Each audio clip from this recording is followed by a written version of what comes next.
Assalamualaikum warahmatullahi wabarakatuh.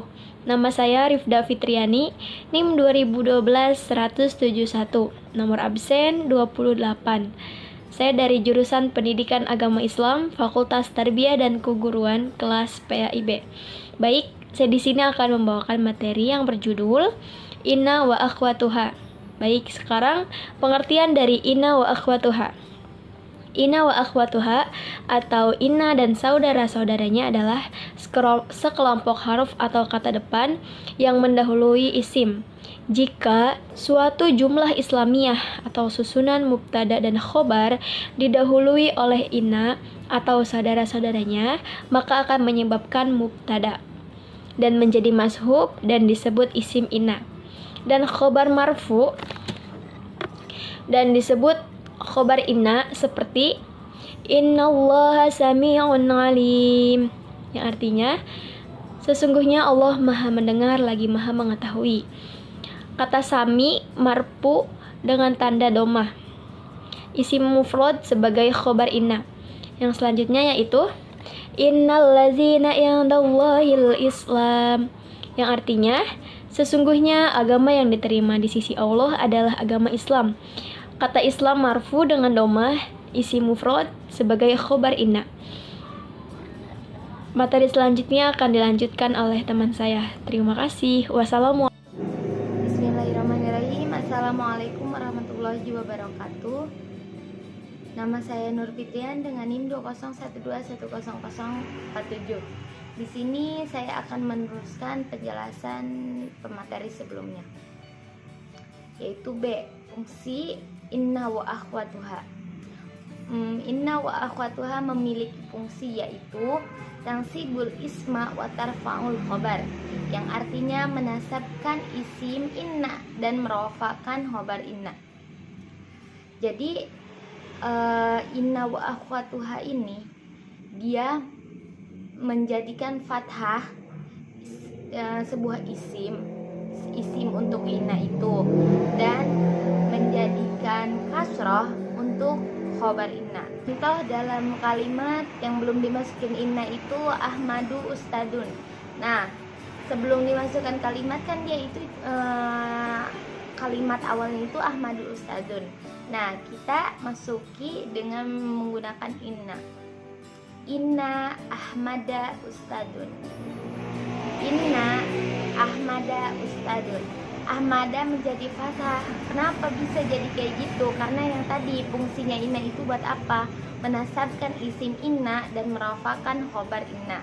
Tetap Ustadun itu tetap jadi rofa, ya, karena rumusnya seperti itu. Nah, contoh yang kedua misalkan Fatimatu Jamilatun, dimasukkan inna ke dalamnya menjadi Inna Fatimata Jamilatun. Baiklah, mungkin cukup sekian dari penjelasan saya, kurang dan lebihnya mohon maaf. Selanjutnya akan dilanjutkan oleh pemateri selanjutnya.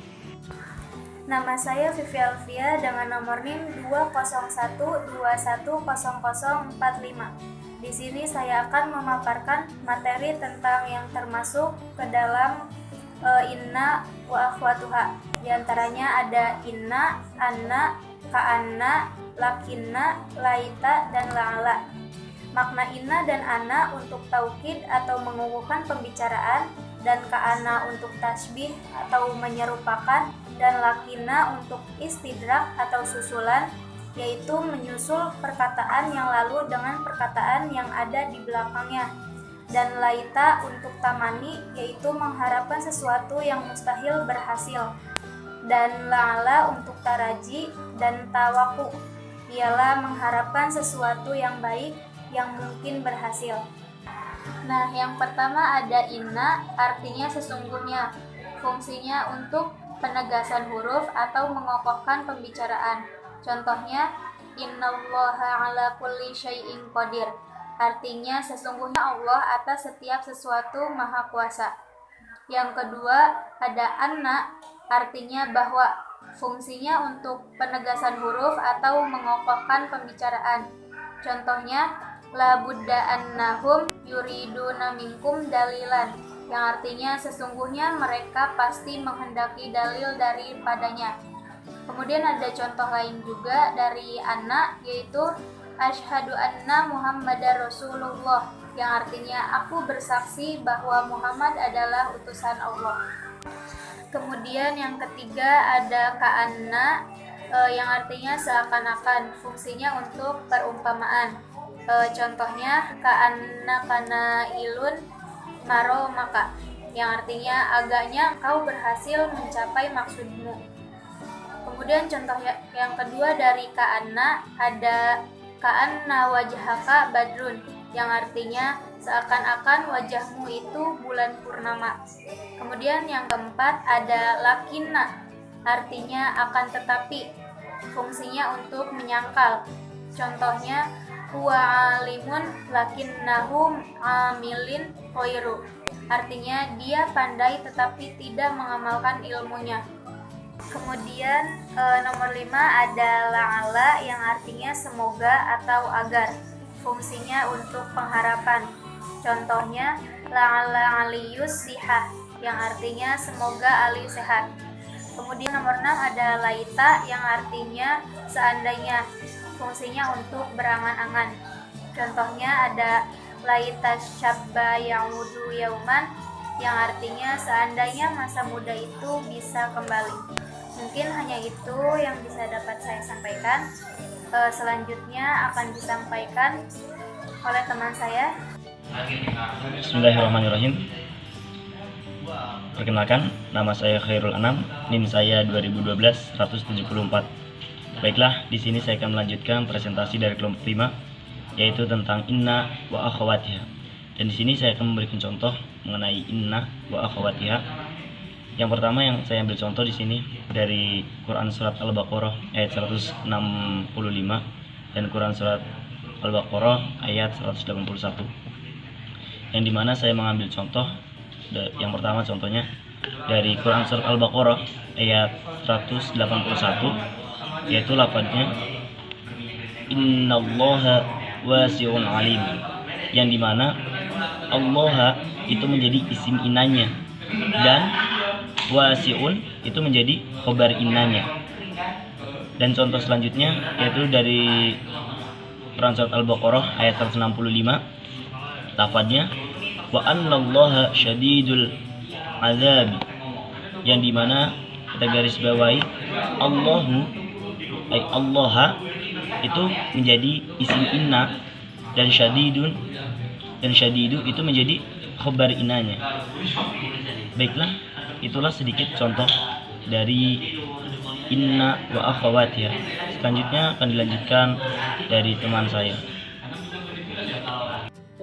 Di sini saya akan melanjutkan materi dari Fitri. Nah, sebelumnya izin memperkenalkan diri. Nama saya Syifa Safira dengan nomor NIM 201210049. Materi selanjutnya ialah qawaid. Yang pertama, tempat-tempat hamzah inna dibaca fathah dan dibaca kasroh. Dibaca fathah apabila inna ditafsir sebagai masdar. Contohnya yu'jibuni anna zaidan qaimun, takwilannya ayyu'jibuni qiyamu zaidin. Selanjutnya hamzah inna dibaca kasroh apabila yang pertama idza waqa'at awalul kalam, atau jatuh di awal kalam, misalnya inna zaidan qaimun. Yang kedua waqa'at sadrus silah, atau jatuh dalam awalan silah, contohnya ja'alladzi innahu qaimun.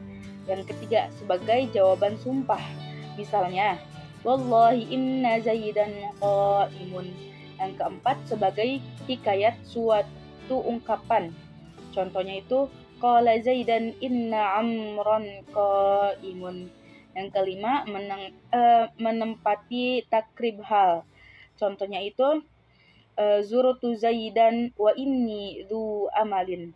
6 jatuh setelah af'al qulub yang telah ditangguhkan amalannya oleh alam, misalnya tuh alim tu inna zaidun alimun. Yang ketujuh setelah alal istiftahiyati, contohnya itu ala inna zaidan qa'imun. Yang kedelapan setelah haitsu, misalnya ijlis haitsu inna zaidan jalisun. Yang kesembilan bila jumlah inna menjadi sifat, contohnya marartu bi rajulin innahu fadilun. Yang kesepuluh bila jumlah inna menjadi khabar dan isim zat, misalnya zaidun innahu qari'un.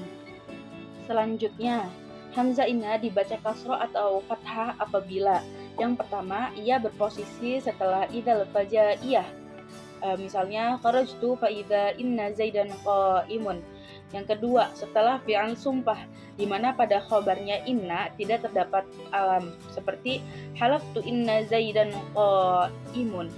Nah, yang ketiga setelah fa'al jaza dan fa'al jawab, misalnya mayyatini fa innahu mukramun. Yang keempat setelah mubtada dengan makna ucapan, sedangkan khabarnya inna juga berarti ucapan sementara subjeknya tunggal, misalnya khairul qawli inni ahmadun. Assalamualaikum warahmatullahi wabarakatuh. Perkenalkan, nama saya Syahid Muhammad Ikram, NIM 201210067. Di sini saya akan menjelaskan tentang inna wa akhwatuha. Inna dan saudaranya yang dibatalkan pengalamannya. Inna dan saudaranya bila diberi ma zaidah itu bisa dibatal amalnya. Contoh innama zaidun alimun, tetapi terkadang ada yang tetap amalnya. Contoh lainama zaidan qaimun. Adapun laita meskipun dimasuki mam atau mim maka ia tetap beramal, menasabkan mubtada dan merofakkan khobar, atau boleh tidak beramal. Contoh lainama zaidan qaimun, kata zaidan dibaca nasab menjadi isim lainama dan qaimun menjadi kata lainama. Dalam contoh ini masih tetap beramal. Boleh juga lainama tidak beramal dan kata zaidan dibaca rofa sehingga susunannya menjadi lainama zaidun qaimun. 3. Hukum inna dan saudara-saudaranya yang ditahfif, nunnya disukun. Inna hukumnya bila ditahfif nun disukun itu boleh amal, boleh tidak, serta apabila tidak beramal maka wajib memberi lam fariqah pada lafaz yang sesudahnya. Contoh inna zaidun qaimun, dan lebih banyak muhmalnya, tidak amal, daripada amalnya. Huruf inna di atas berasal dari inna yang ditahfif. Ia tidak beramal, menasabkan mubtada. Karena itu kata sesudahnya tetap dibaca rofa. Ada juga anna, hukumnya bila ditahfif dan kemudian isimnya berupa domir syiangan yang disimpan dan khobarnya pasti berupa jumlah. Contoh amta zaidun qaimun, dan bila ada yang isimnya bukan domir syiangan maka hukumnya langka. Ada juga lakin dan kana juga bisa ditahfif dan yang kaprah isimnya berupa domir syiangan yang disimpan. Contoh kana syaibanun ufan. Tetapi ada juga yang ditetapkan walaupun sedikit.